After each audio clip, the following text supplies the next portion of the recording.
Oi, pessoal! Nessa aula nós vamos fazer um desafio guiado de usar seletores para estilizar uma lista de elementos.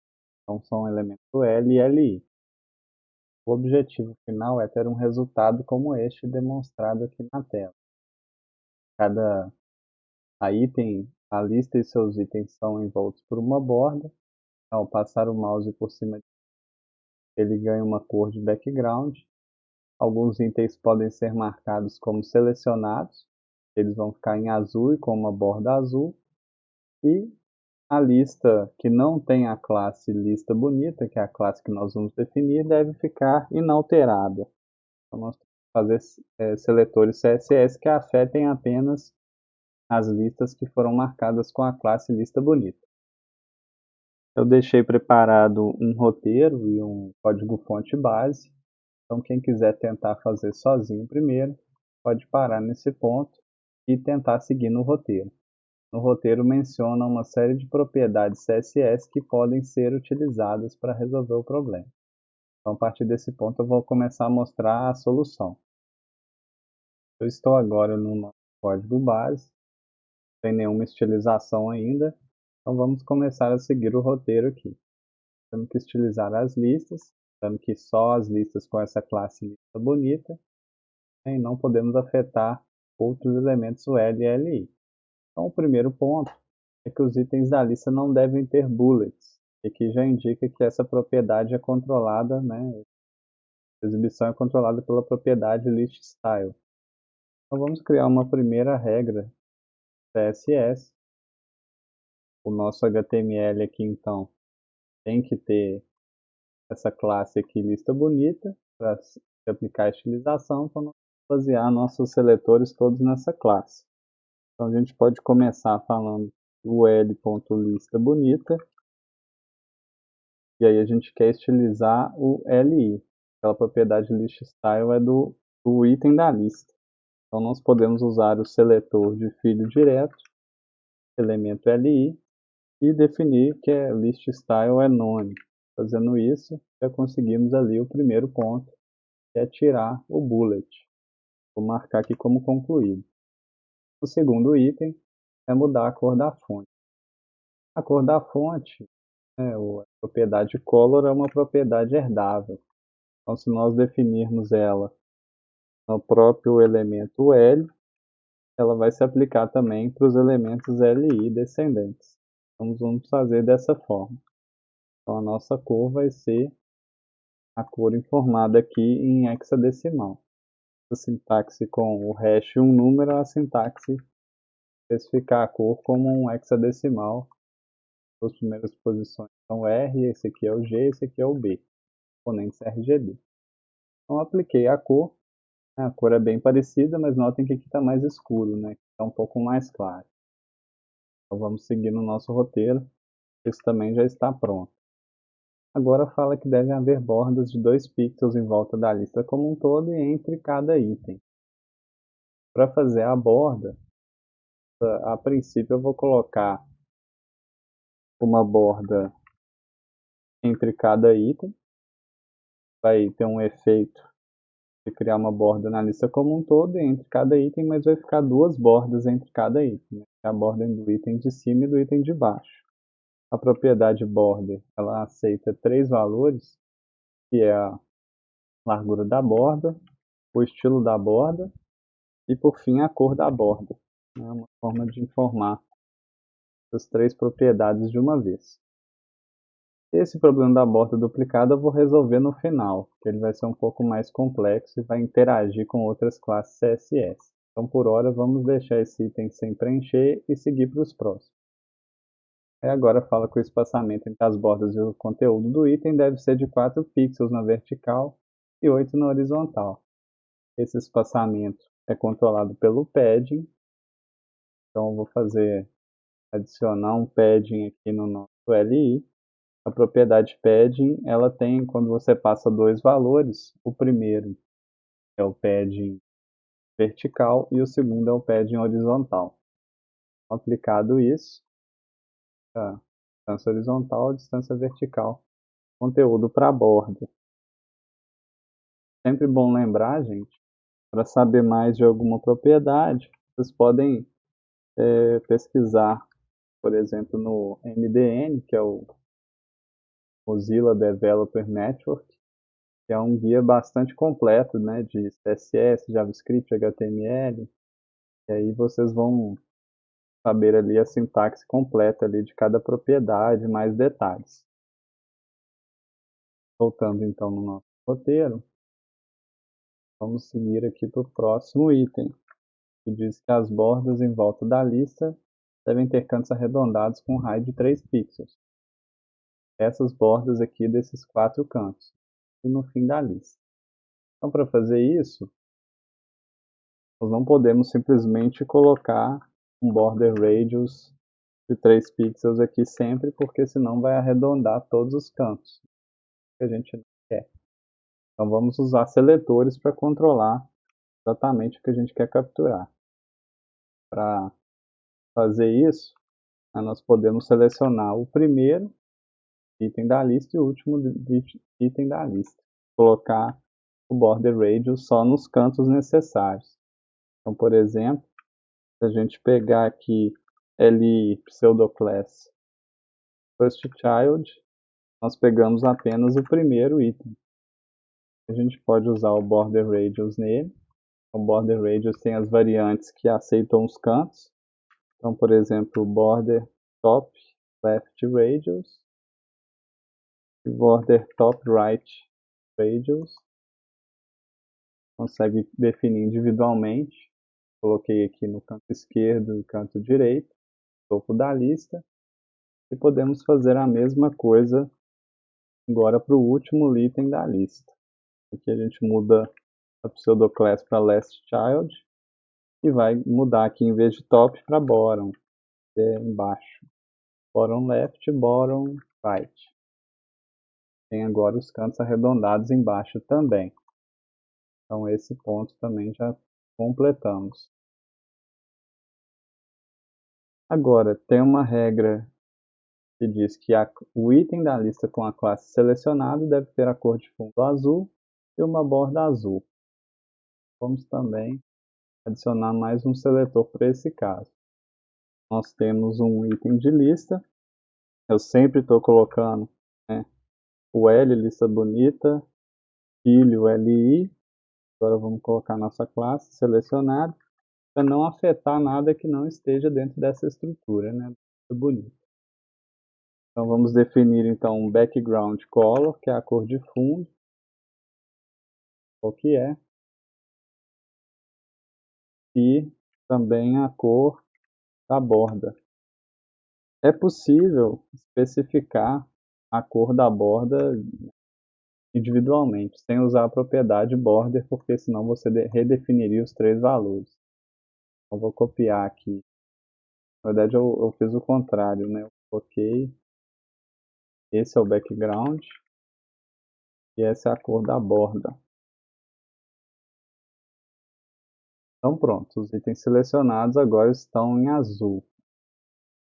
Cara, aqui esse item e vamos para o próximo. Agora é exibir uma cor quando passar o mouse por cima de um item. Eu dou class hover. Então vamos fazer esse último seletor. Ele vai ser parecido com esse, né? Mas em vez de definir um li ponto selecionado, é um li dois pontos hover. Então temos que definir o background color para a cor que foi especificada, que é esse hexadecimal aqui. Feito isso, agora passo o mouse e aparece o efeito de hover. Mas tem um defeito aqui que não era para aparecer o hover no item selecionado. A especificação menciona que itens não selecionados mudam a cor no hover, mas selecionados não mudam. Por que isso aconteceu? A regra aqui ela não está definindo se é selecionado ou não, então a princípio vai pegar os dois. Inclusive essa regra ela é aplicada em cascata com essa regra aqui de cima. Se a gente lembrar lá da regra de especificidade, a especificidade dela é exatamente a mesma da regra de cima. então vai valer a que é declarada depois. Se a gente tivesse outra classe ou uma outra pseudoclasse, a especificidade dela aumentaria. Então, digamos aqui que eu colocasse dois pontos first child, não é o que a gente quer, né? Mas aqui eu aumentei a especificidade dela. Então, ela vai aplicar aqui, quer dizer, o hover, mas na verdade eu fiz o contrário, né? Eu queria aumentar a especificidade dessa aqui de cima. Então, se eu colocar first child aqui, essa regra de cima ficou mais específica que a de baixo, então aqui não deu hover, né?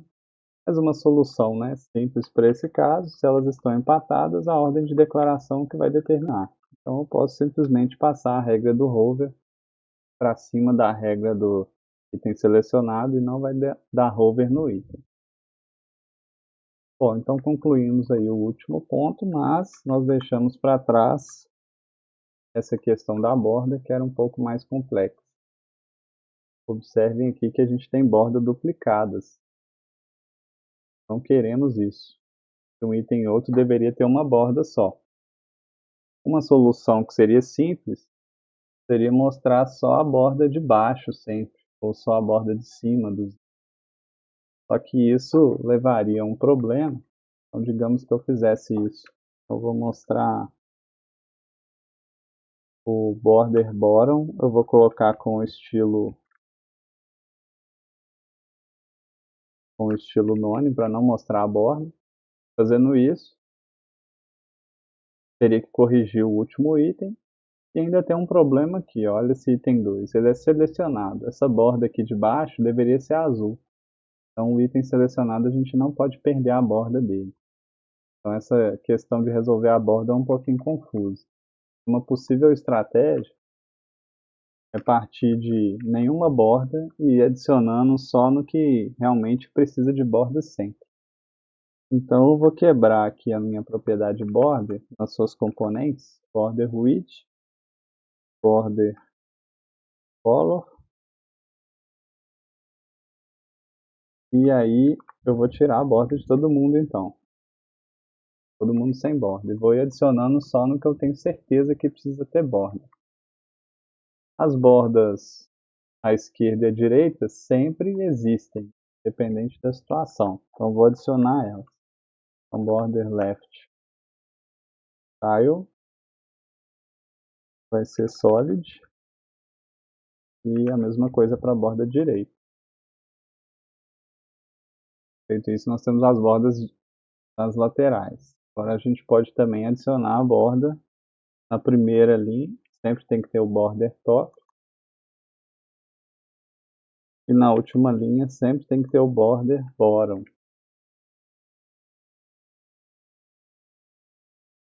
Então agora a gente tem as bordas em volta, falta lidar com as bordas entre itens. Essa borda entre itens tem um fator complicador, porque entre dois itens não selecionados a borda tem que ser cinza. Então poderia mostrar ou a borda de cima desse item ou a borda de baixo do outro item. Agora, entre um item selecionado e um não selecionado, tem que mostrar a borda do selecionado, que tem que ser azul aqui. Então, para lidar com esse cenário, ou seja, a borda do item selecionado ela sempre vence, quando você tem ele do lado de um outro não selecionado. Mas, no entanto, eu não posso repetir a borda aqui de dois itens selecionados consecutivos. Vai ser um pouco mais complexo, mas uma solução possível é a seguinte.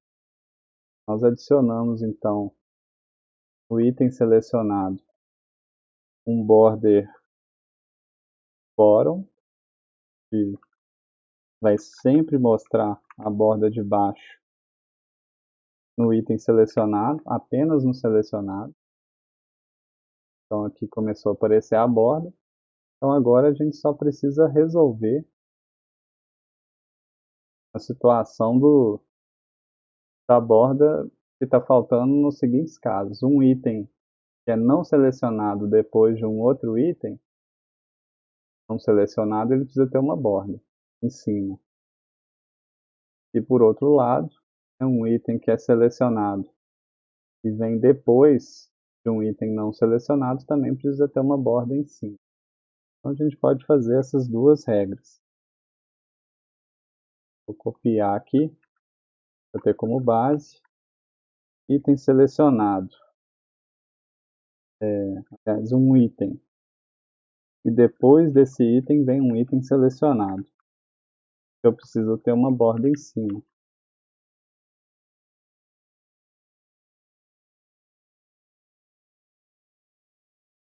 Mas se vem um item selecionado antes dele, eu não preciso dessa borda.